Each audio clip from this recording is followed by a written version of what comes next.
Welcome back for more. Now we have a screencast for chapter 5, where we will be studying the combination of two spin1 particles. So far we have studied solely single particles with different spins. Actually we mostly focus on spin1, and we found that we can measure the spin with a Stern-Gerlach experiment, and from there we started to build framework for quantum mechanics, including rules, and many of those have been borrowed from linear algebra. But the rules are about manipulating kets and bra, and the bras and the kets can be modified by some operators. And we've seen a number of operators. We've seen operators for rotation, and the rotation each rotation allowed us to introduce the angular momentum operator. And the angular momentum operators do follow some specific rules in terms of commutators. And those commutator rules have led to the understanding of the spectrum of these properties. So the strength of this, of course, is that every single one of the prediction that were made in that framework have been confirmed experimentally. So we can keep going like this, and in fact what we did in the previous chapter is to look at the time evolution of a state vector, and that allowed us to quite elegantly find Schrödinger equation, the time-dependent Schrödinger equation, by introducing another Hermitian operator H, of whose eigenvalues are the energy of the stationary states of the system. So this is what we have done so far, but really what we have done is restrict ourselves to single particles. It turns out that when we put more than one particle together, we have to expand a little bit the framework of what we've been doing, and this is what we are going to do in this chapter. We are going to have far-reaching consequences of what we will be doing. We'll find that we'll be able to introduce the notion of entanglement. We'll talk about the EPR paradox, and we will resolve that paradox using Bell's inequality.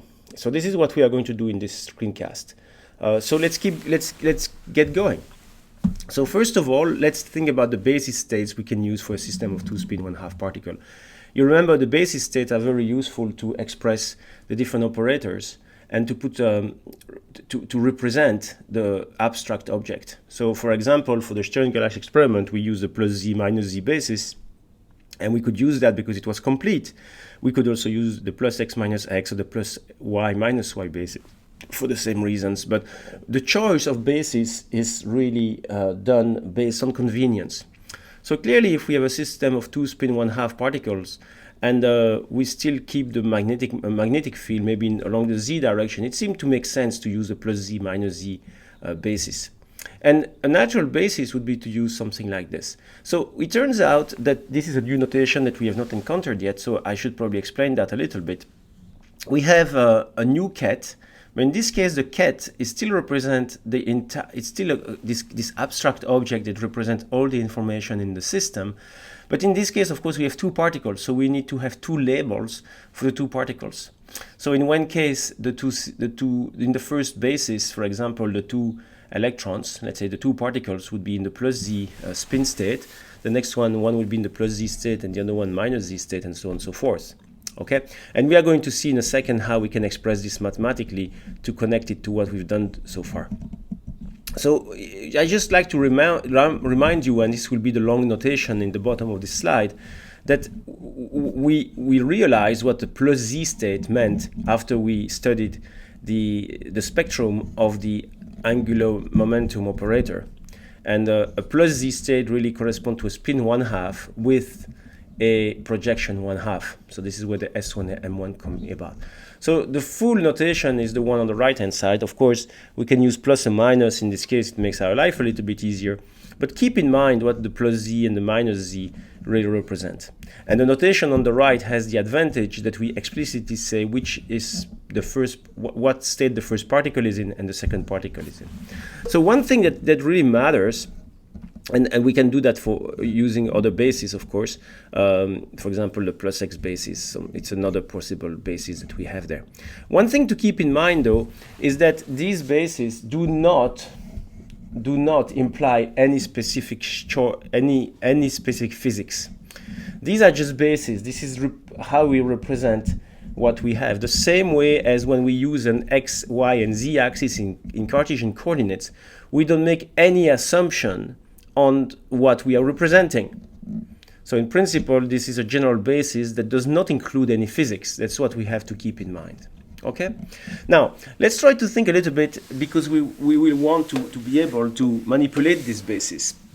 And for that, we are going to consider rotating the basis. And just as we did before, rotating the basis by introducing this generator of rotations, S1, which was really the rotation, the spin angular momentum, we are going to do the same for each particle here. So what we're going to do, we are going to rotate each particle separately, because we know how to do that, right?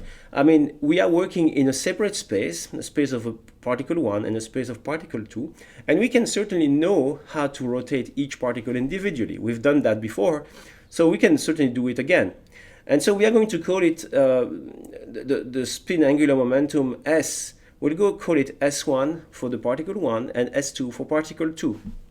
And these two operators do operate on two different particles. So clearly, they do commute, right? It doesn't matter which particle I rotate first. Remember, there is no physics here. We are not talking about physics. We are just talking about representation. So this is something that that we are going to do, and it's going to come very handy. So this relationship, which is trivial, really, that the commutator between S1 and S2 equal to 0, is going to be important, in fact, central to most of the developments we are going to make in the rest of this screencast. So here is the notation that we should really consider carefully.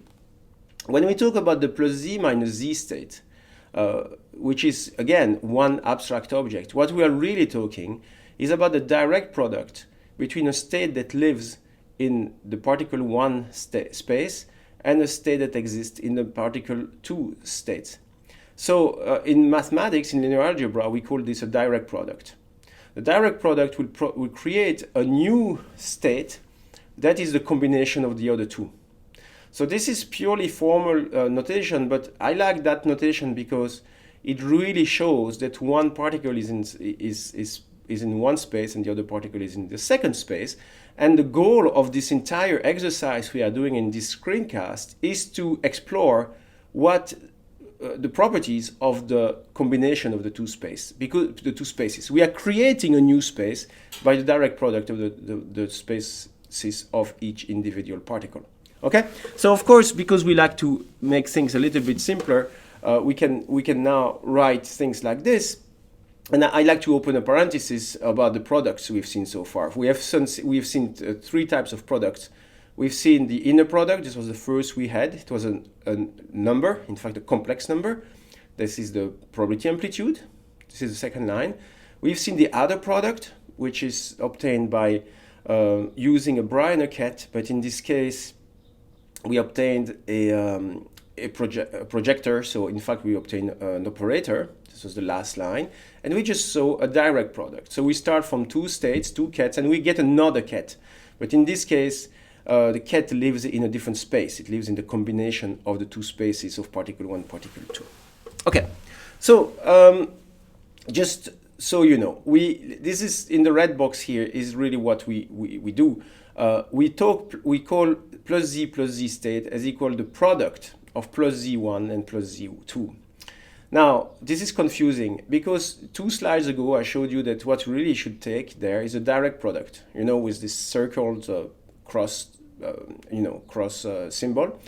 Well, in principle, it's implicit here. So physicists do not like to use more notation than they have to.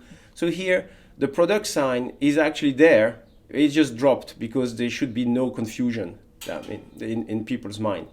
So when we write something like this, okay, we really mean there is a direct product between the plus z1 state and the plus z2 state.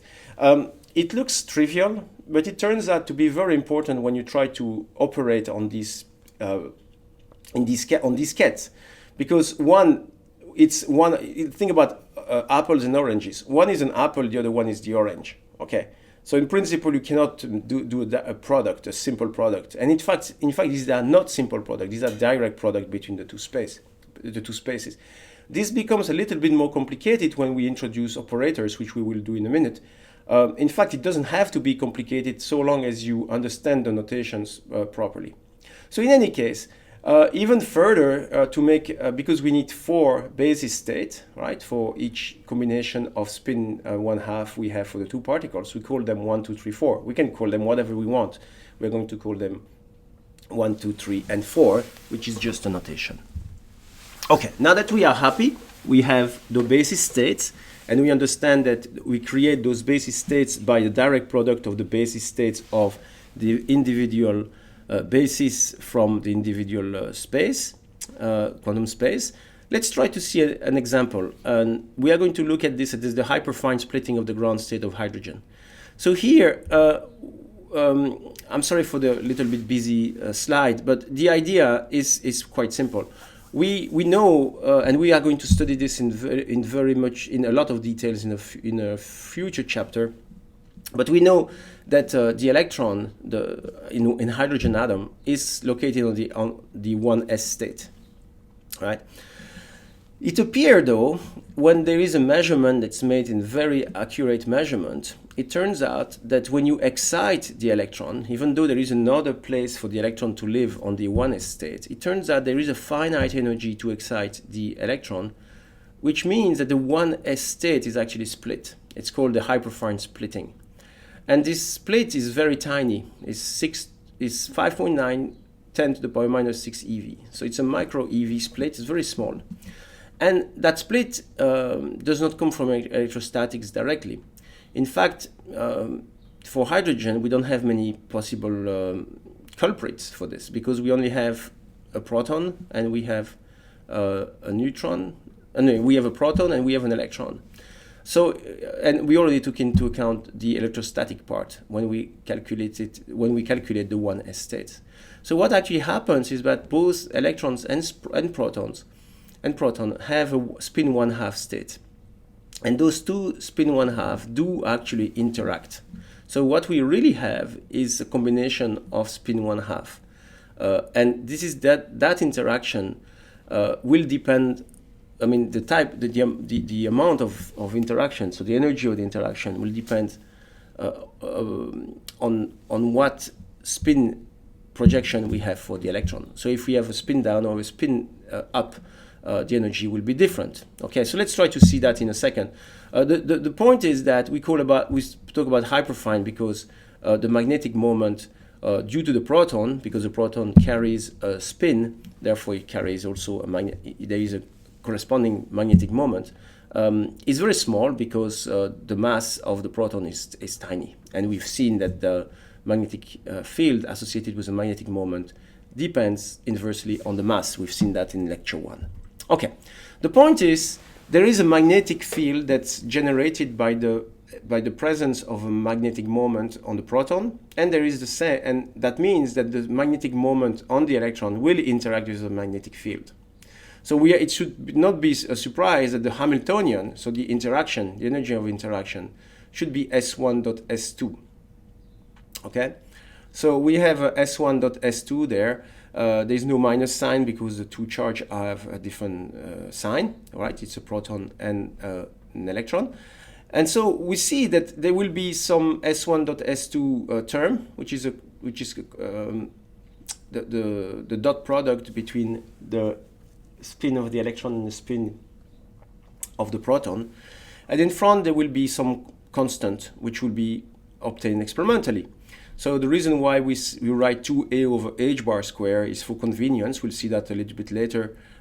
H bar square comes from the fact that we want a to be the unit of energy, and the factor 2 will become clear why we use a factor 2. Okay, so do we have a fairly simple Hamiltonian? So let's try to think a little bit about what we are talking about here. We are talking about a system, a fairly simple system of two particles. One is a spin 1/2, the other one is spin 1/2. And we know that the interaction between those two particles is given by the Hamiltonian that's on the screen right now.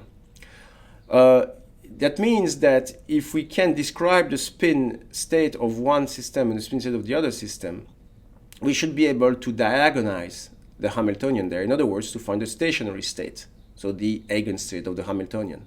So that's what we are going to try to do in the next few minutes. So this slide here has a lot of notations, but it turns out to be fairly simple. So just focus on the red box for now.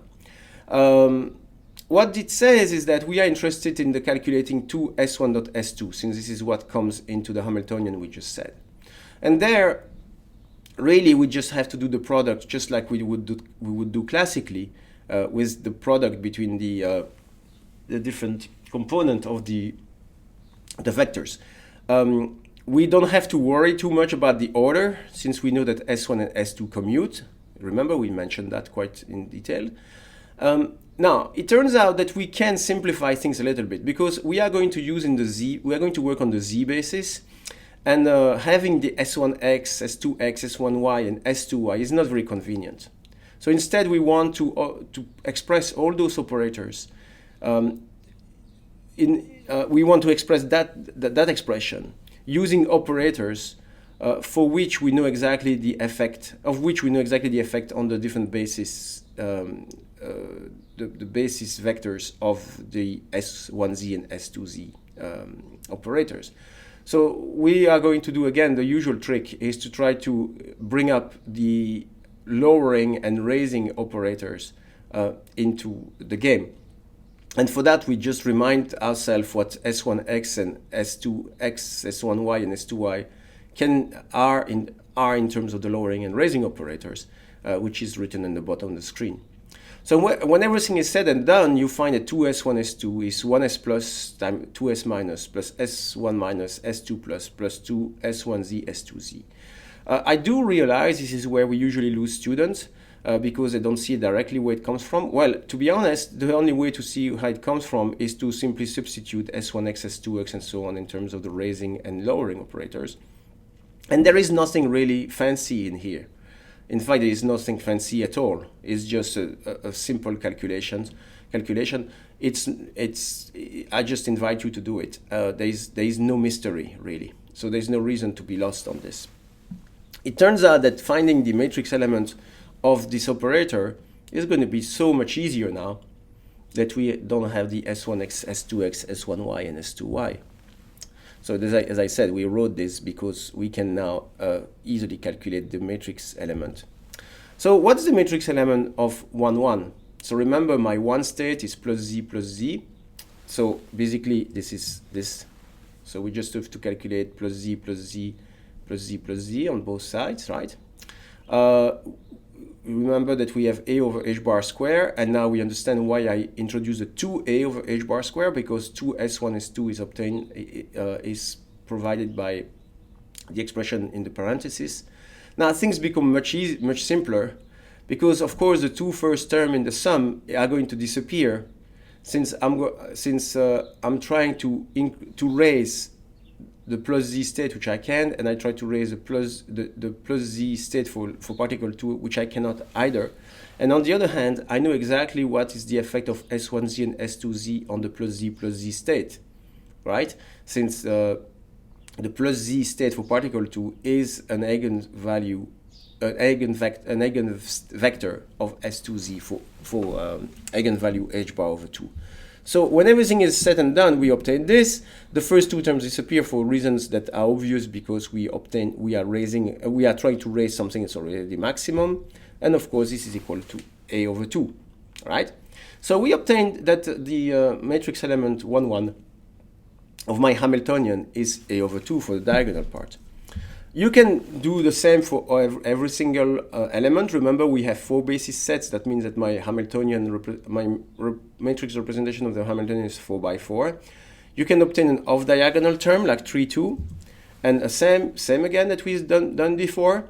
Now, of course, the third term in the sum is going to disappear, because S1z, S2z does not modify the eigenstate plus z minus z, but that state will be orthogonal to the bra minus z plus z. So that one is going to disappear. The other two terms will not disappear, though. because we are going to raise and lower the states. So we obtain something that's going to look like this, which is equal to A. Okay, so again, how do you do this? You do this by using the matrix element for the raising and lowering operators that we have seen before. This is something that's going to come to haunt you again, so please make sure you remember your formula for S plus and S minus in terms of the h bar square root S times S plus 1 minus S minus M times M plus or minus 1. Okay, so in any case, I invite you to calculate all those matrix elements to convince you. You have 16 chances to practice how to calculate the matrix element. But at the end of the day, you obtain this matrix, this matrix 4x4, which has a lot of zeros and has some non-zero terms as well. Especially notice the two off-diagonal A's, which really combine the two spins S1 and S2. Okay. Now, of course, we have a simple 4x4 eigenvalue problem, and we can calculate the eigenvectors and eigenvalues.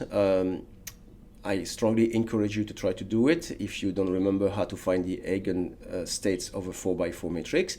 What you obtain when you do this by brute force is that you have two eigenvalues, one of them being triply degenerated.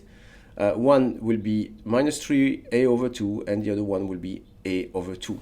Okay, so what you obtain is that the eigenvalue a over 2 corresponds in fact to a triply degenerated state, and minus 3a over 2 correspond to a single state there. Okay, so this explains, this framework explains why we have a hyperfine splitting in the hydrogen atom. Okay, so we have essentially, we would have E1 without any spin-spin interaction, but because we have spin-spin interaction, we see this degeneracy in the system here.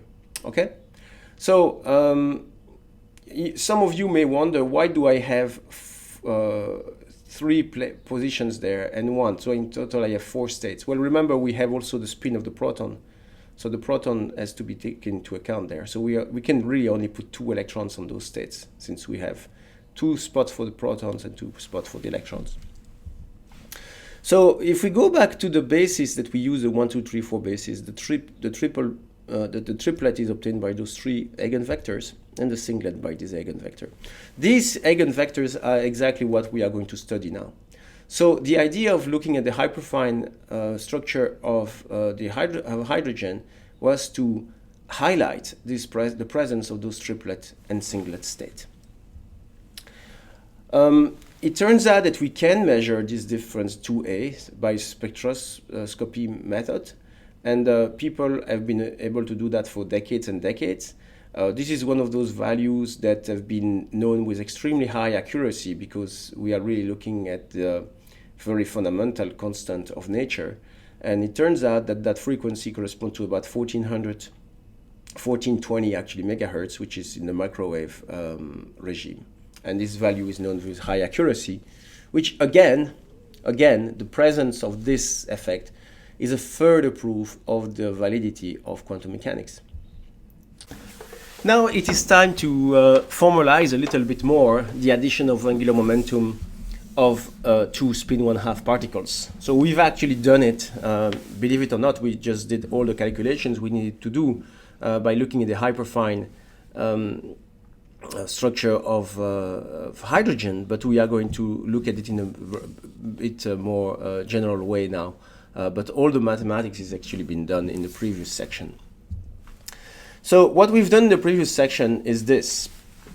Okay, by now you should not get scared by equations. These are just simple equations that says that the 4 equations say that the eigenstate of 2s1, s2, the operator 2s1, s2, are given by this. 3 of those eigenvalues are degenerated, it's h bar square over 2, and 1 is non-degenerate, is minus 3 h bar square over 2. Looks like very fancy notations and so on, but it's not. We just saw it. It's just by diagonalizing a 4x4 matrix. So let's try to see if we can, what it really tells us, this 2s1, s2. So what we've done so far, and this is what S1 and S2 operators do for us, is to rotate single particles. Now let's suppose I want to rotate the entire system of two particles. Okay, so I want to find a way to rotate particle 1 and rotate particle 2 at the same time.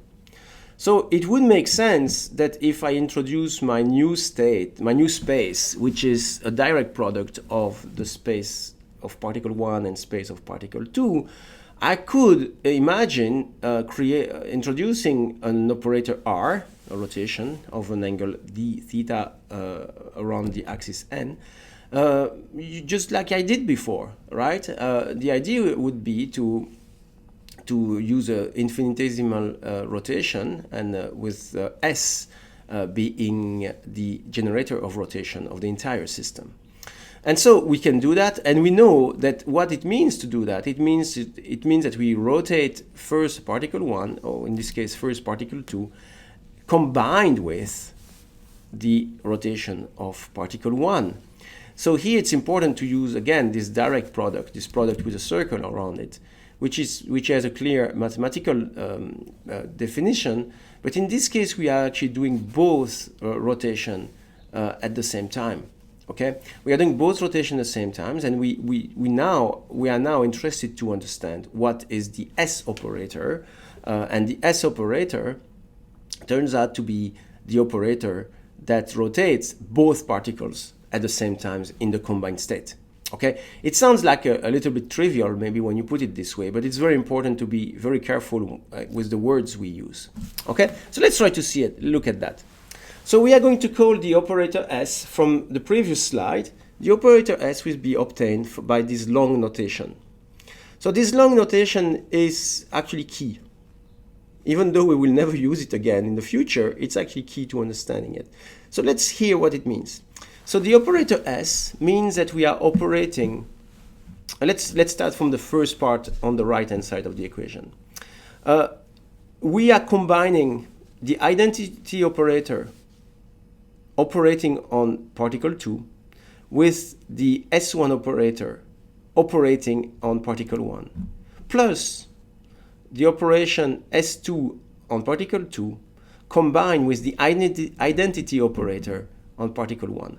So this direct product idea can be said in English with the word combined with. Okay, you can say combined with. Of course, in our case, because we are combining an operator with the identity, it's very tempting to drop this direct product 1 and 1 direct product. In fact, that's what physicists do, and they end up with an equation like this. So this is perfectly fine, and everybody will be using this notation. However, you have to realize this can be confusing, because we are creating an operator S as the sum of two operators that operate on different particles. So if you forget that, you can't do any calculation, you just lost. So it's a good idea at the beginning, if you are a little bit confused about all this, to remember that when we write S1 plus S2, really mean the definition that's in the red box. Okay? Just want that to be clear. The reason why I insist on this is because, in fact, S1 and S2 can operate on two particles that are not even the same nature. Look at the hyperfine splitting in the hydrogen atom. S1 would rotate the proton and S2 would rotate the electron. So clearly they're not even, it's like summing apples and oranges to some extent. So just to make sure that if you get confused, please write the full notation on the red box. And once you're not confused anymore, well, you will use the shorthand notation. But don't get confused too easily by this. So the idea now is to show that S is a true angular momentum. And what's a true angular momentum? So this is the $100 question. The true angular momentum is this vector of operators whose component obey specific commutator relationships. Okay? This is what a true angular momentum is. In other words, we can show that each component of the S operator commute with the component of the other operator this way. So S1x plus S2x does not commute with S1y plus S2y. Instead, the commutator is IH bar SZ. and Sz is S1z plus S2z. We can, of course, sorry, this formula can be very easily obtained without much calculation, simply because we know that S1 and S2 commute. Okay, S1 and S2 commute, therefore this becomes very trivial by applying the chain rules for commutator. The other commutator relationship is with S square, so we need to find what's the commutator between S square and Sz. Now, S square is S1 plus S2 square, which is S1 square plus S2 square plus 2S1 S2. This relationship is only correct because S1 and S2 commute. If S1 and S2 did not commute, that formula would not be correct. I just like to insist on this. Okay, so this is only the formula that you've seen in simple algebra, but this is not simple algebra. We are looking at commutator of algebra between operators. Okay, so Sz is S1z plus S2z, and we have to calculate S square Sz. And then we can find that S square and Sz do commute, and I invite you to be convinced of this. Okay? Now, we know how to solve the eigenvalue problem of such an operator. Remember, when we look at the spectrum as S square and Sz, we found the formula that's on the red box. The point is, the only condition we need to have these relationships is for S square and Sz, for the component of S and S square, to have the commutator relationship that we discussed. This is the only condition that we needed. Okay? So now, in this notation, we see that the state Sm, where S is a total spin and M is the projection, have eigenvalues like written on the screen. Eigenvalues with S being the total spin and M being the projection of the total spin. All right? So this is pretty straightforward. I mean, this makes a lot of sense because we know that S square and Sz commute, and we know that Sx and Sy do not commute. In fact, the commutation relationship is IH bar Sz. Okay? So far, nothing really crazy. If we keep everything, the bookkeeping alive, we are in good shape. Now let's try to move a little bit further here. We are going to be interested in finding the eigenvalues and eigenstate of S square. We just saw that S square is S1 square plus S2 square plus 2S1 S2. And now, if you paid attention since the beginning of the screencast, you will say, aha, the problem, I already solved that problem. Indeed, S square, it being the sum of S1 square plus S2 square and 2S1 S2, we already know the eigenstate of S1 square and S2 square, so we'll be able to use that. But we just spent time to calculate the eigenstate of 2S1 S2. Indeed, 2S1 S2 times A over H bar square is the hyperfine, it corresponds to the Hamiltonian of the hyperfine splitting in the hydrogen. So we've actually done this, turns out. So the mathematics that was a little bit of a painful in the previous section has already been done for us. So okay, so let's not get ahead of ourselves. Let's look at S1 square and S2 square. S1 square, we know how S1 square operates on plus or minus z for the particle 1, and we know how S2 square operate on particle 2 for the state plus or minus z. And these will be S times S plus 1 times H bar square times the same state. So this is what is written there. So we know that the eigenstate of 2S1 S2 will be eigenstate of S square as well. Why? Because the eigenstate of S1 S2 S1 S2 can be expressed as linear combination of plus or minus z and of those states which are eigenstate of S1 square and S2 square. Therefore, the eigenstate of 2S1 S2 will be eigenstate of S square. So this is nice, and they can be expressed as linear combination, and the fact that the eigenvalues of S1 square and S2 square are the same numerical value. So we can solve this problem here. And it turns out that we found that indeed the three eigenstates of S square are the same as the eigenstate of 2S1 S2, which are copied again on this slide. This is exactly a copy and paste from what I showed you before when we spoke about the hyperfine structure of hydrogen. And then we find we have 3 states. Now, what's interesting is that we can calculate the eigenvalue of S square, and we find that that eigenvalue is 2 h bar square. How do I get that? Well, I get that by looking at what's the effect of S1 square, S2 square, and then 2 S1, S2, and sum the whole thing. And what I find is that that eigenvalue is 2 h bar square. And since S is a true angular momentum operator, I know that its eigenvalues are h bar square times S plus 1. In other words, in order for that value to be equal to 2 h bar square, S has to be equal to 1. So this particular set of states correspond to a total spin of 1. So it is a specific combination of the 2 spin1/2 particles that gives me a solution of spin 1. And of course, this is a spin 1 state. So I can already tell you that it's not that surprising we find 3 states, because if we have a spin 1, we have 3 possible projections. The projection will be -1. So each projection is minus h bar, 0, and plus h bar, which are those 3 states. And we are going to look at that in just a second. Okay? So this is the spin 1. What about the other state? Well, the other state is simply this one, just the same as we calculate for the hyperfine structure of hydrogen. And we find again that the eigenstate will be actually 0. If we add 3/4, 3/4, and 3/2, we find 0. And the only way for the eigenvalue of S squared to be 0 would be for the total spin S equals 0. So we have a spin 0. And again, we understand the degeneracy of this state, since a spin 0 can only have one projection, which is 0. So we really find that everything seemed to just click together very simply from the mathematics and from how things are organized here. So very many students get overwhelmed by this, because they say, oh, I don't remember what I just calculated here and there. The point is, you should forget that bad habit to use your memory too much. It's not a matter of memory here. It's a matter of understanding what you're doing. And if you understand what you're doing, you can reconstruct everything from there.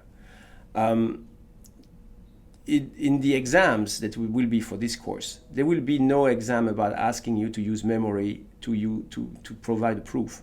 Instead, we will build answers to problems using a very similar approach, intellectual approach, as we used for calculating these states. This is really the idea. So the objective, the learning objective of this kind of material is not to memorize. Memorizing is not helping.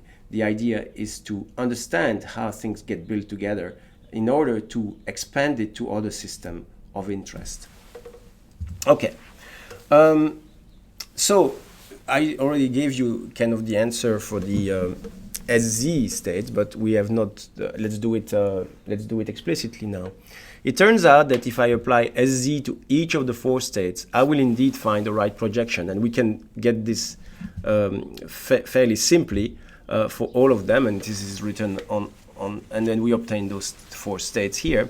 The 3 first states in the red box are the S equal 1 state, and we have minus M equal 1, 0, and -1. And you can very easily verify this by applying SZ, which is the sum of S1Z plus S2Z. So we see that indeed we understand now the hyperfine structure of hydrogen is obtained by this. So this is quite interesting, because what those equations really say, we sometimes call about adding spins. So how do we add 2 spin 1/2? Well, we can either have a total spin 1 or a spin 0. So that's kind of intuitive. What's maybe less intuitive is that there are 3 ways to add the 2 spin 1/2 to yield the spin 1, and only 1 way to add the 2 spin 1/2 to get a spin 0. This is really what we have here. One thing that I like to attract your attention on is that the 1,1 state and the 1-1 state kind of make sense, right? The 1,1 state, it's the case where the 2 spin are aligned in the plus z direction, and the 1-1, and they are both aligned in the minus z direction. That's not that surprising. It's the maximum overlap. The other 2 states look very much alike, with just a difference of sign, of a plus and a minus. Both of them have a projection of 0. which is not that surprising again because we are combining a plus z and minus z state. But one corresponds to a total spin of 1, the other one corresponds to a total spin of 0. And we are going to study a little bit further why we have this effect, just here. One thing that's important before we move on to the interpretation is that there was another way to calculate things. And the other way would be to start from this obvious state plus z, and minus z, minus z. When do I say obvious is because plus z is clearly a state with spin 1 and projection 1.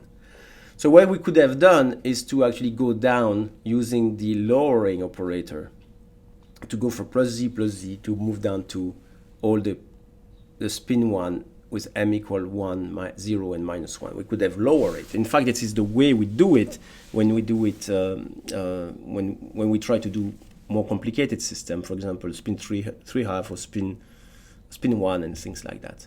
So this is something we could have done. So we can apply the lowering operator, and we just remember the formula, and we obtain something extremely simple that way. And this is how we see that we have the plus and the minus sign in the state. Okay, we could have done the same for the spin 0 and the spin 1 state.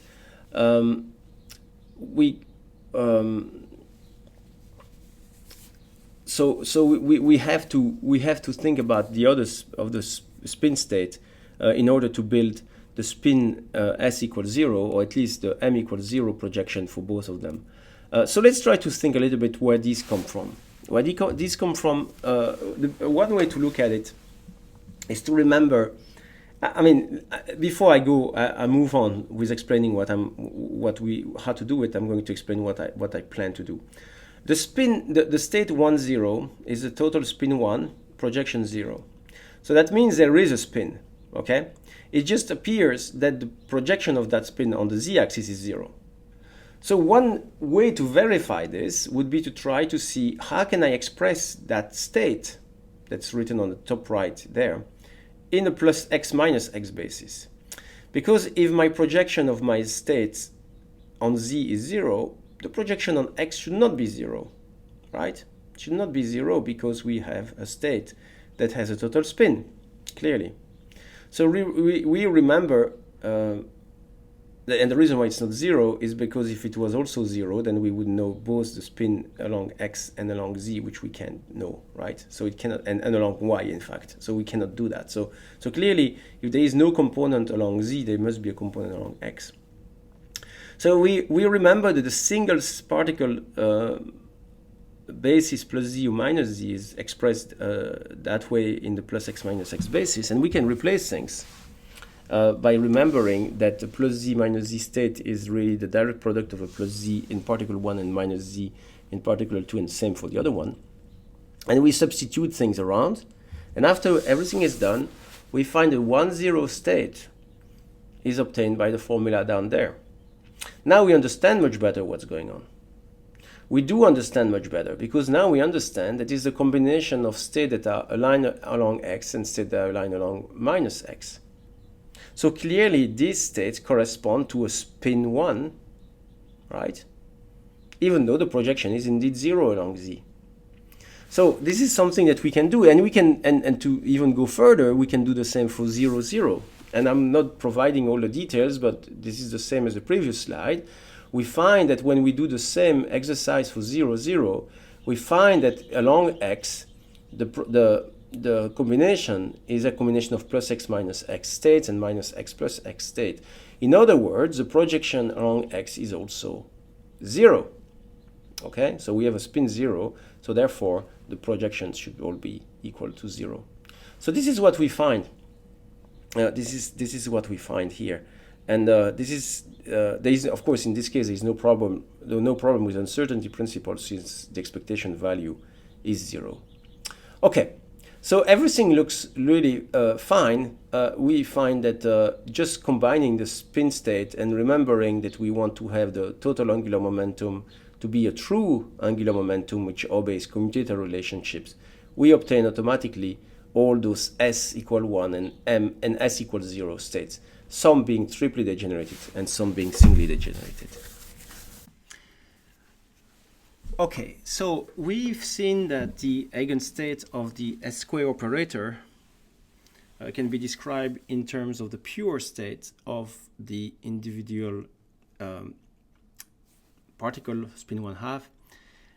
But we found also that the state, that the two of the states, the ones that have a total projection of 0, cannot be expressed directly as a product of pure state. In fact, they've what's called an entanglement between the two states. So we have a mixture of the states.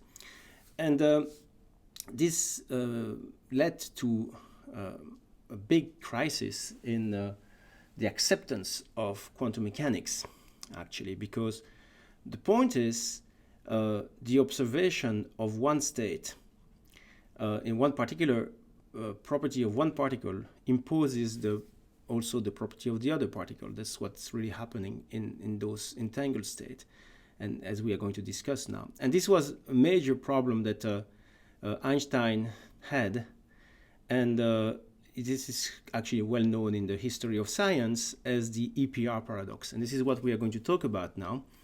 And after that, we'll explain why it is a paradox, and we also explain why it's actually Einstein actually is not correct to be concerned about this, because there is a way to prove that this is not an impossibility. We are going to do that by proving the Bell's equation, Bell's theorem, and then we will move on and talk a little bit about the consequence of this on qubits and quantum computing. So before we start, let's remember that one of the states, the total spin 0 state with projection 0, is provided by the eigenstate up there. This is an example of entangled state, simply because it is not simply a product of pure state. So for example, a pure state would be plus z minus z. This one is not a pure state. Okay?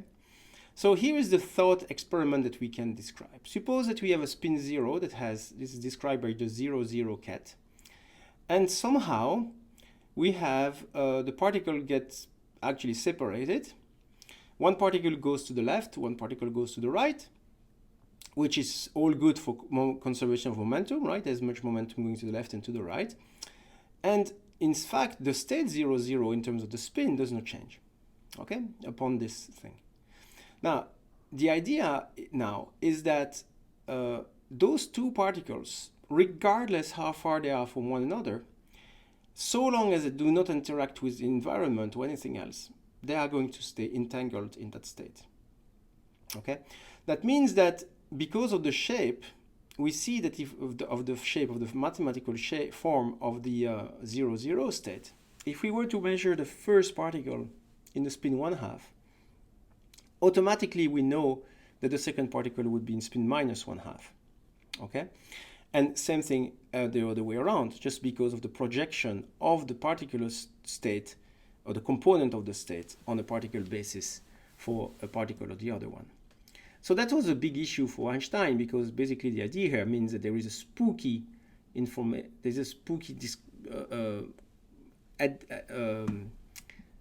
communication of information at distance, which is actually instantaneous. That was an issue for Einstein, and that made him doubt about quantum mechanics and how it worked out. So this is what we are going to study now in more detail. Okay. So this is the idea of if you measure one state in one electron in one state, for example, using a Stern-Gerlach experiment, and automatically the other one is imposed. Okay. So this is what we have. So there is a 50% chance to measure the state in plus z minus z. But if A and B measure as z on their particle, once A measures as 1z, B must measure as 2z in a given particle as well, because you actually project the system on the state plus z minus z. That's what I just explained on the previous slide. Okay? And likewise, there is an instantaneously, once a measurement by A will instantaneously set the measurement of B. That's the idea of the spooky communication at a distance. Okay. Now let's try to think about classical terms. And by the way, I like to say before you get carried away that this is actually wrong. But let's try to think. Suppose you have a bag, and you know that in the bag there is a blue ball and a red ball. Okay. Now you put your two hands in the bag, so the bag you can't see anything through the bag. It's totally dark. And you take a ball in your left hand and the other ball in the right hand. And you can't tell what's the color of the ball by doing that experiment. Okay? Good. Now, you take out your two hands and then you look at what is in your hand, your right hand, and you find it's a red ball. So automatically it gives you information on the other hand. There's going to be a blue ball, right? Because you know there's only one red ball and one blue ball. So you can say, well, therefore, this entanglement business is really nothing crazy because, you know, you can just consider that the information on one ball gives you the information on the other ball. But it turns out this is not a good image at all, because here that would suppose that the state of the ball you put in your right hand is set at the time you grab it from the bag. But this is not at all what happens in quantum mechanics. In quantum mechanics, the state of what you measure is actually set when you observe it, not when you take it from the bag. So this is not, it's like saying when the two particles separate at the beginning of the experiment that we described in the previous slide, it would be to say that the system would be set in a given property when it actually separates at the beginning. It does not. You actually set the information on the particle you measure at the time you observe it, not at the time when you actually separate them. So this is a very different idea. This is not at all a classical effect. This is a purely quantum mechanical effect. This is the observation that set the state, not the separation itself. So we can keep working and think about quantum mechanics, and what if we decided to measure Sx instead of Sz, right? Because everything was given on the basis of Sz. What happens if you decide to measure Sx and Sz? Well, we know that the state 0, 0 can also be expressed in plus x minus x. That was part of the previous section of this screencast. And if A measures the first particle in plus h bar over 2, then B must measure S2x in minus h bar over 2 as well. So we also have this issue with entanglement if we measure Sx. Likewise, if S1x is measured as minus h bar over 2, B must measure S2x in plus h bar over 2. Sorry for the minus sign there, it's a plus h bar over 2. Okay, so both measurements are completely correlated, and the measurement by A fully determines the measurement by B, regardless if you measure Sz or Sx. So basically we cannot get out of the way here. We cannot really get out of this so easily. And on top of that, you certainly cannot know both Sx and Sz at the same time, right? So that means that the value of Sz of the particle when they separated at the beginning of the experiment cannot have been set, because if it had been set, then you couldn't know that value of Sz and Sx at the same time. We remember that because of Sx and Sz do not commute. So clearly there's something quantum mechanical here that plays an important role in what's happening, and it's the observation itself that sets the characteristic of the property of the particle that we're looking at. Okay. So we have everything that we've done so far is saying that the particle do not necessarily have definite attribute. This is what we suppose. So that they do not have definite attribute until we measure them, and they can only have attribute with a given probability. All right. So the problem with the two-particle system is that once we measure one, the other one is automatically set. So this is the spooky part of things.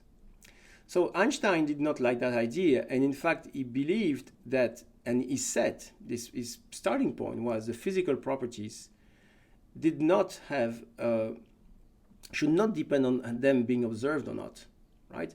So it was well known. He was saying that, you know, the moon is there whether I measure it or not, whether I look at it or not. Okay, so it should have an objective reality. So a particle is in that state or that state, regardless if I measure it or not. That was his starting point, right? So instead, the solution he found is say that probably 50% of the particle are in a given state and the other 50% in the other state, so that would solve it. But the problem with this approach is that that would not apply for a single set of particles, and it does. And this is one way to actually kind of find a solution to this conundrum from Einstein's point of view, is that there was probably some variable that would set the measurement ahead of time, so which would make the measurement objective. And of course, those variables, we cannot tell what they are, so we call them a hidden variable theory. So the hidden variable theory would actually essentially remove the probabilistic approach that we have used so far. So this is kind of a variable that sets in advance what the measurement will be, but we just don't have access to that variable. So there is a hidden variable theory of quantum mechanics. That was the approach that Einstein proposed. And let me tell you before we go any further that this approach of hidden variable has been rejected since then, and it's both from other theory, but mostly by experiment, that this hidden variable theory is actually not favored at all right now. In fact, it's been essentially abandoned by most quantum mechanics people working in the field. But let's try to talk a little bit more about what it means really. So this paper in 1935 from Einstein, Podolsky, and Rosen, so these are the EPR paradox. This is where people were said that this is where those three authors decided to say that indeed there was a hidden variable theory that could explain why we have a probabilistic interpretation of quantum mechanics, and that would make quantum mechanics objective in the sense that the hidden variable would actually allow to predetermine the experiment. So regardless of the observation, basically. So you would not need to worry about observation ahead of time. That was EPR in 1935. So in order to do this, Einstein said that the situation is that what happened on the system 2 is independent on what happened on system 1. So that would be the reality. In reality, what happens at one system is independent of what happened at the other system. So the two systems here, of course, the two-Stern-Gerlach experiment we would use to measure the spin. So basically, what he said, by doing this, he meant that it's natural. And the natural here means two things. It means, first of all, you have a locality principle. The locality means that a change of particle 1 has no effect on particle 2. So in other words, if you make a local change on 1, it's not going to have an effect at distance at 2. That was the starting point. And second, it's realism. A property should not be defined by whether or not we observe it. So this is the two things that Einstein said that we need to have if we want to have a natural phenomena. So in other words, a phenomena that can describe nature, which is that we have a locality and realism. So realism means that we do not need observation, and locality means we do not have a spooky effect at distance. Okay? So basically, he said that quantum mechanics should also obey those two properties, locality and realism, clearly at odds with what we have said so far for the entangled state. It was a starting point from Albert Einstein. And the experiment was done like this. This is a thought experiment, of course. It's not done directly. We have a Stern-Gerlach experiment, and then you have at B, and then you have a Stern-Gerlach experiment at A that you can rotate by a certain angle, theta. Okay? So of course we have studied this before. The eigenstate, so the two possible measurements you can make at A are of course plus h bar over 2 and minus h bar over 2, which correspond to the states minus n and plus n. We've studied this before. And we can look at the probability of finding the state we're starting with, which is a 0, 0, by calculating the probability amplitudes. And we have all those four probability amplitudes right there, which correspond to the first particle being in plus n and the second particle being in plus z, since we're measuring as z, and so on and so forth. And then we can measure all those probability amplitudes. And the probability amplitude of finding Sz equal to h bar over 2 will be 1/2. Okay? And on top of that, when you do that, because the sine square and the cosine square, of course, when you sum them, you get 1, you see that the property that you measure in SZ does not contain any information on the Stern-Gerlach information on A. So the APR experiment here was basically saying that a measurement at B does not provide any information at A in terms of the angle. That's the idea. That's solving the problem with locality. I mean, that's trying to solve the problem with locality. So basically, this is saying that maybe if we could do this experiment, it would show that a measurement at B does not provide information on what's happening at A. But this is not quite solving the problem we are interested in completely, but this is what the APR experiment was about. So all this was there. We had a problem with realism and with locality. And this is what the Bell's inequality tried to solve, and in fact solved, by showing that, in fact, quantum mechanics cannot be at the same time local and be described by realism. So one of the two conditions that Einstein gave, that we had a local theory, so this is, in other words, a measurement at a position does not change a measurement at another position, and realism, meaning that a measurement modifies the properties. One of those two conditions is not true for quantum mechanics. And this is what Bell's inequality showed. And by showing this, automatically the issues that Einstein had with his entangled state can no longer be in firm ground, since the issues was that he wanted to have a natural phenomena which was both local and realism, was full of realism. So the way to solve this problem is by this problem we had with the EPR paradox is to demonstrate that quantum mechanics is actually does not actually obey this locality prescription that and objectivity prescription that Einstein was talking about. So it is not realistic. It's either not realistic from the point of view of Einstein's definition, or it's not local, also from the point of view of Einstein definition. So therefore, this idea that a natural phenomena cannot be described in those terms has to be forgotten from quantum mechanics. So this is not an easy thing to prove. It doesn't seem like an easy thing to prove, but we are going to prove it now. But before we do that, we have to establish the Bell's inequality. So the Bell's inequality, we are going to suppose that we have two identical objects and we have two starting points. So we are going to suppose that the theory we are looking at is what's called counterfactual definite, which is exactly the same thing as what Einstein said, that we had realism. So in other words, the property of an object is well defined and it does not depend upon whether we observe it or not. And second, we have a local theory, okay? So if a theory is counterfactual definite and it is local in the definition and the description that we have there, thus we have the Bell's inequality, okay?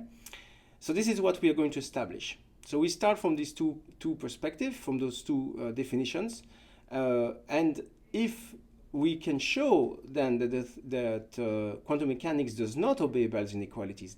Therefore, one of these two conditions, at least one, maybe two, but at least one of these two conditions is not correct, and therefore the EPR paradox is solved. There is no paradox. Actually, this idea of counterfactual definiteness and locality does not apply to quantum mechanics. Okay, so let's do that. The Bell's paper came in 1964, so you see about 30 years after the EPR paper. And at that time, the theory of a hidden variable that would actually fix the problem of realism was really popular. Now, the idea is to show that we do not need a hidden variable theory. So suppose we have a local realist, and each particle has their own attributes or properties, regardless if we measure them or not. Okay? So the Bell's inequality shows this. Okay, let's try to take our time to define things that we need to define.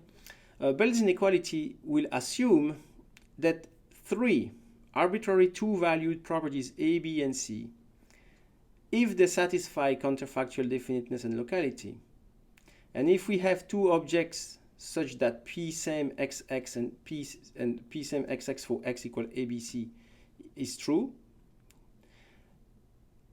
then we end up with the following property, that the P same AB plus P same AC plus P same BC has always to be larger or equal to 1.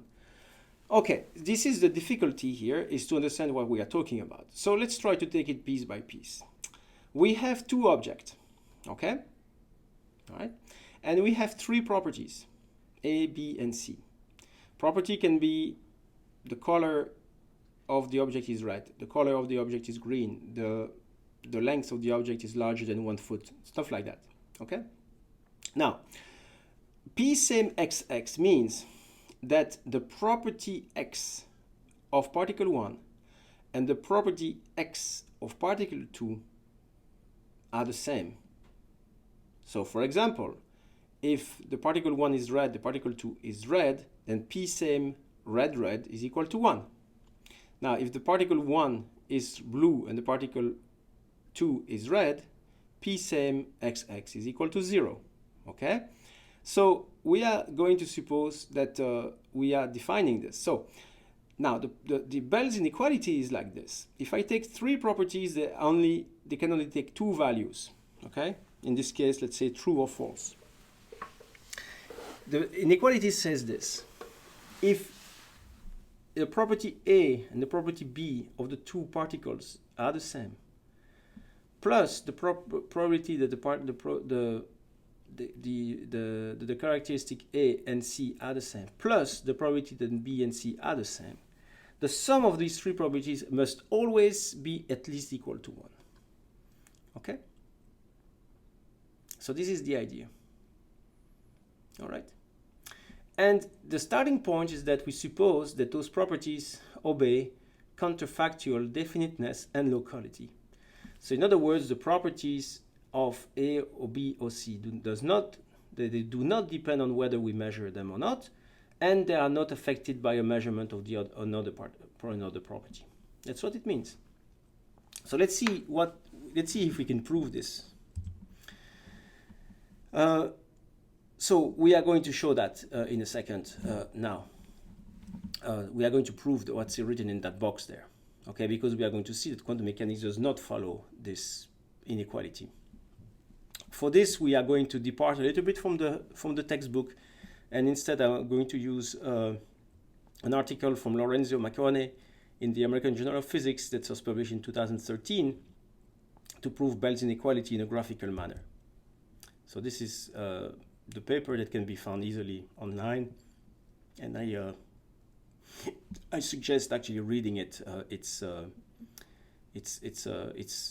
actually well written and fairly easy to follow, based on this course, in fact. Okay. All right.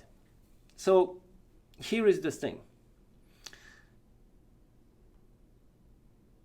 If we have a circle like this, a full circle, which correspond to and all the points inside correspond to the probability that A and B are the same and the probability that A and B are different, obviously the sum of these two is 1.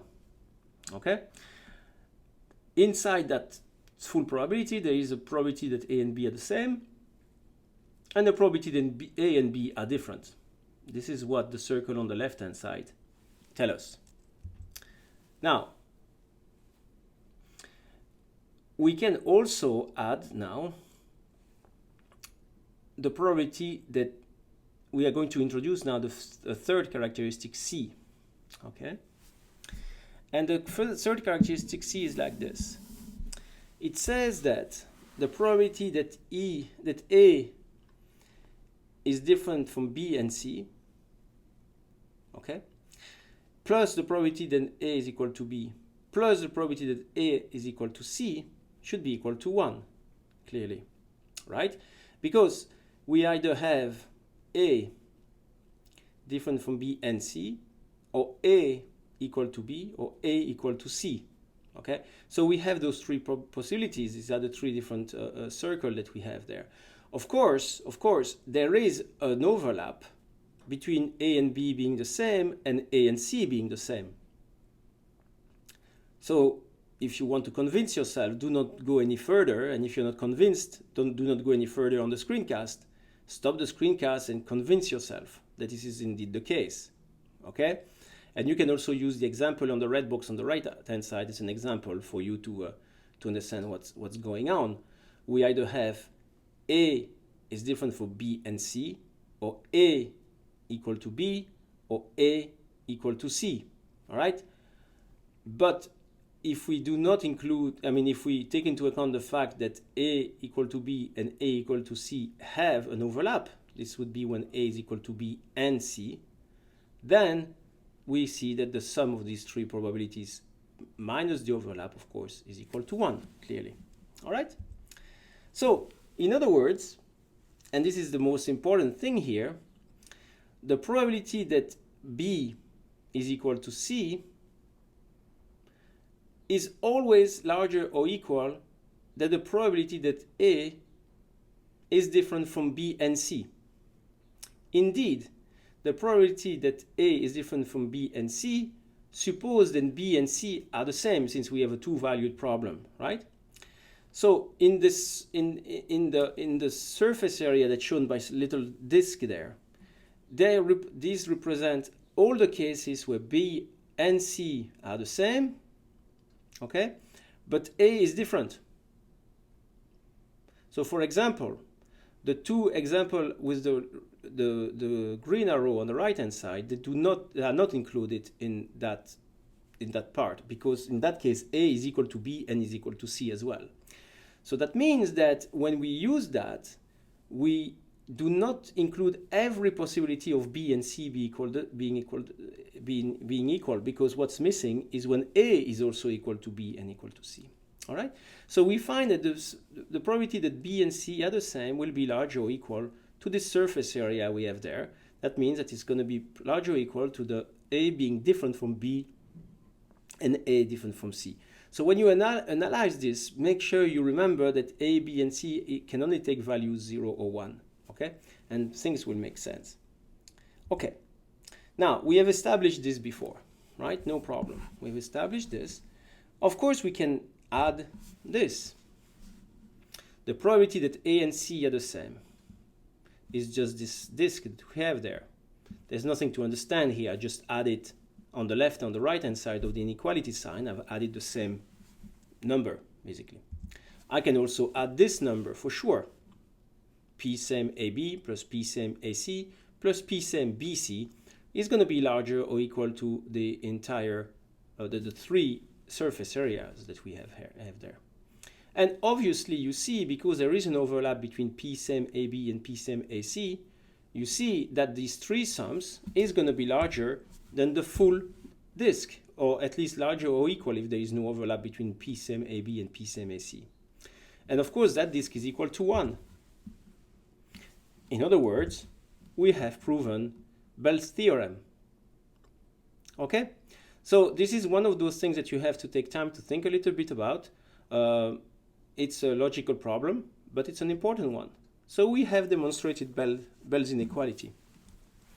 All right, now, let's remember, Bell's inequality states that the Bell inequality states that if we have two particles and we have three properties that can be either 0 or 1, then the probability that A and B are the same, plus the probability that A and C are the same, plus probability B and C are the same, says always larger or equal to 1.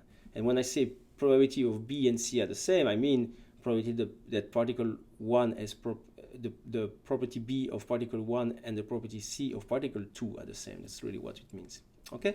Now let's take an example. And for this, we are going to create a new state that we're going to call phi plus, that's obtained by this particular state there. Okay? So we just create a state. I mean, it doesn't really matter what is the physical properties of this state. We just can create a state like this. And we are going to suppose that we have three properties A, B, and C that correspond to those eigenvalue, the eigenstate, sorry. So we have eigenstate A0, A1, C0, C1, B0, B1. And you can check that these properties are orthogonal. We need them to be orthogonal. Of course, these are a result of measurement. And we can only have one or the other. Okay? So we can write the entangled state, phi plus, on the basis, on replacing the 0, 0, and 1, 1 by either A0, A0 or A1, A1. So I can do that. This is not very complicated. You can prove that fairly easily just by substitution. Okay? Now, in those three cases, right? Those three cases, we see that the probability that particle 1, that the property A of particle 1 and the property A of particle 2 are the same is equal to 1, right? Clearly, the fact that this is pretty clear. This is because we have A0, A0. The fact if we have A0, A0, that means that if we measure property A of the particle 1, we are going to measure property A of particle 1 as well, of particle 2 as well, and same thing for B and for C. In other words, we do have this starting point that P same AA plus P same BB plus P same CC is equal to 1. So that we have established. This is a starting point from Bell's inequality. Now let's calculate P same AB. Okay? So P same AB will be when A equals 0 and B equals 0, or A equal 1 and B equal 1. This is what's written in the red box. And this is going to be obtained by projecting the state psi plus on the ket A0, B0 or A1, B1 by definition. Projecting it in the square, since we are interested in the probability and not just the probability amplitude. Okay? Now, if you remember what A and B means on the right-hand side, we find that automatically, once we calculate those properties, we find that the probability that A equals 0 and B equals 0 is 1/8. Probability that A equal 1 and B equal 1 is 1/8. In other words, the probability that the probability that the property A of particle 1 and property B of particle 2 are the same is equal to 1/4, right? There are two possible realizations of that case. Okay, so we can, of course, repeat this for AC, and I invite you to do it. It's a good exercise.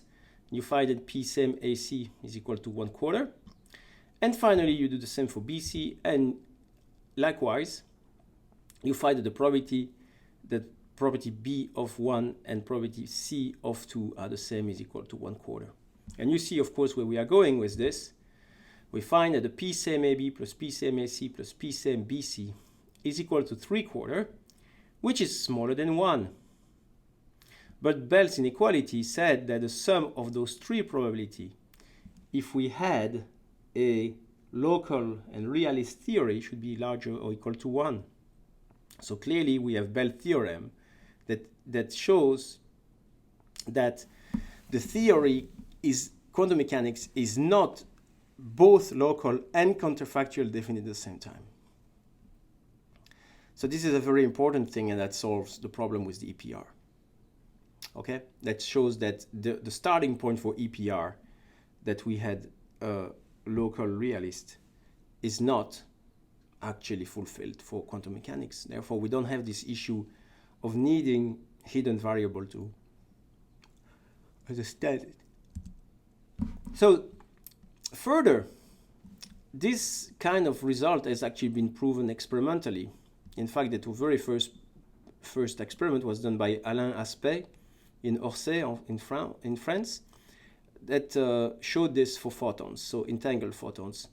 And that was the first paper in 1981, so almost 50 years after EPR paper, that proved that indeed the entanglement was true by making a measurement in A, changed the state in B. I mean, did not change, it's not the point. And measurement in A has completely characterized the property in B. There have been other proofs. I mean, for example, in 2015, that was this example for electron spin that were almost a mile away. That was done in Delft. And there are other examples as well. Okay. So before we move on, I'd like to tell you a little bit, now that we believe in entanglement, and we not believe, but it doesn't seem to violate any fundamental properties because of Bell theorem that shows that EPR paradox is not a thing. Let's try to see if we understand something about entanglement and its effect on quantum teleportation. Okay, so we are going to study about teleportation of a spin-1/2 particle. So we have a state, psi, that's A plus Z plus B minus Z. That's a pure state, clearly. And what we want, if we want to move that state away, we need to determine it completely. So we need to know A and B. Okay. The problem is that if we do that, if we measure this particle, we are collapsing the state, so we lose the property. So not only we don't know the phase, but we also do not know the B. So we have a problem. We cannot measure A and B, because once we measure one of them, the other one changes.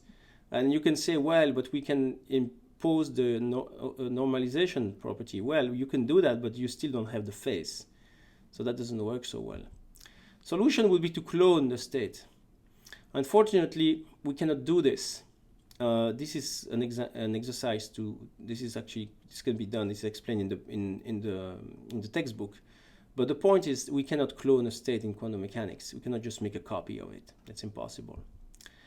But we can teleport the particle only if the information of the state is not known. So we can only make a teleportation of a particle if the state is not known. I'm not going to prove that now, of course. This is the result. Now I'm going to prove it to you. The way it works is like this. Suppose we have a particle 1 that's shown that Alice has a particle 1/2, that's number 1. And I like to teleport it to Bob. Okay? So to get this, we are going to first create an entangled state 0, 0, which is the total spin S equals 0, and of course projection 0. And we are going to create this as we have created before. We are going to entangle the two particles, and particle which we call particle 2 and particle 3. Particle 2 is sent towards Alice, and particle 3 is sent towards Bob. And these two particles are entangled. All right? So this is the first idea. Now, what we are going to do now, once particle 2 comes to Alice, particle 2 and particle 1 they're going to be entangled in such a way that we are going to move the property of 1 into 2. We are going to entangle the properties of particle 1 and the properties of particle 2. We're going to entangle those two particles. This is more correct to say that, to put it that way. In other words, by doing this, because particle 2 and particle 2 were entangled to start with, it will be equivalent to sending information from 1 to 3. In other words, to teleport 1 to 3. And of course, once we are done, the original information in 1 is completely lost, but it's completely moved into 3. In other words, we have done a teleportation between particle 1 and particle 3, between Alice and Bob. That's the way it works. I'm going to show you that in order to for that to happen, we need to also send additional information from Alice to Bob, and we are going to do that now. Mathematically, I'm going to prove that how this works. Okay, so for that, suppose that we have this state, which is an entangled state between particle 2 and particle 3, same thing as we've discussed before. And we are going to call it psi 2, 3 minus, for obvious reason. That's from the shape of it. So we have an entangled state, cannot be written as the product of two pure states. And the particle 1 is just a regular particle 1 that can either have spin plus 1/2 or minus 1/2. And we want to teleport it. And we know we have coefficient A and B. Of course, we do not know coefficients A and B, because if we did, that means that we could not, we would collapse the state, and that's not what we want. We want to move the particle totally from 1 to 3. Okay, now the state that describes the entire system of the three particles will be a direct product between the states of particle 1 and the state of particle 2 and 3 that are entangled. So this is the whole system before measurement, regardless of how far the particles are from one another. This is the state again that I reproduce on the top of the slide, and we can rewrite it, we can redistribute and everything, so to get a different way. And notice that particle 1 is not yet entangled with either 2 or 3, since the state psi1, 2, 3 can be written as a direct product between a state of particle 1 times another state. In other words, we have a pure state for particle 1, so it's not entangled yet. Now, we are going to define a new basis, and we suppose that we have an experimental apparatus that can project my state on one of those 4 states here.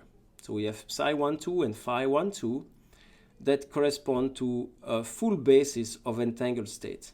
So that either have a well-defined spin or they don't. But the point is that this is a full basis of entangled state between particle 1 and particle 2. Okay, none of them is written as a pure state. So it cannot be written as a pure state. Okay.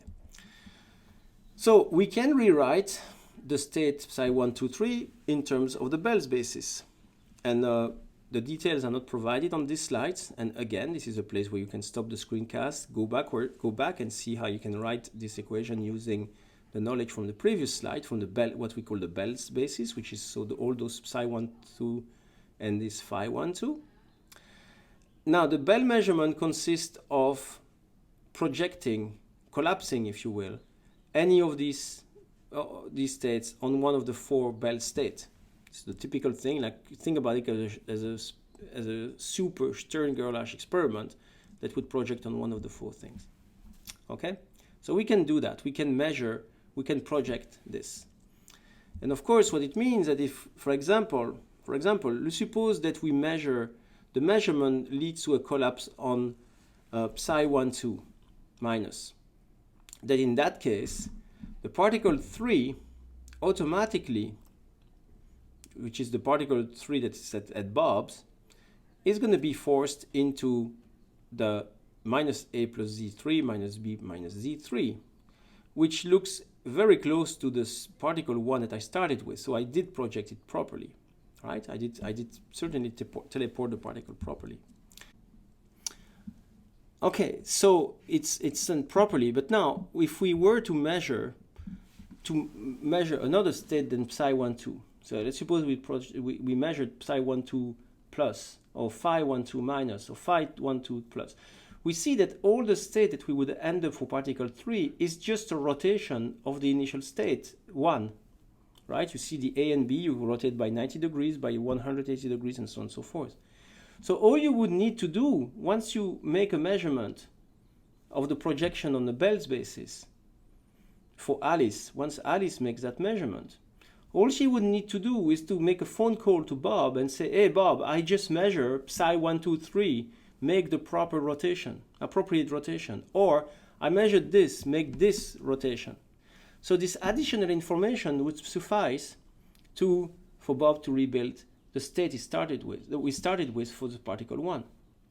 So of course the fact that we have to send additional information is kind of reassuring, because that means that we cannot move information at the speed of light in this case, but still we can do things to work pretty well on this case. Okay, so this is pretty straightforward. The most important concept in this case is the Bell's basis, right? It's a Bell's basis, which is kind of mysterious because I've not told you how we can build them or we can create them, but this is something that should be done in principle from an experimental point of view.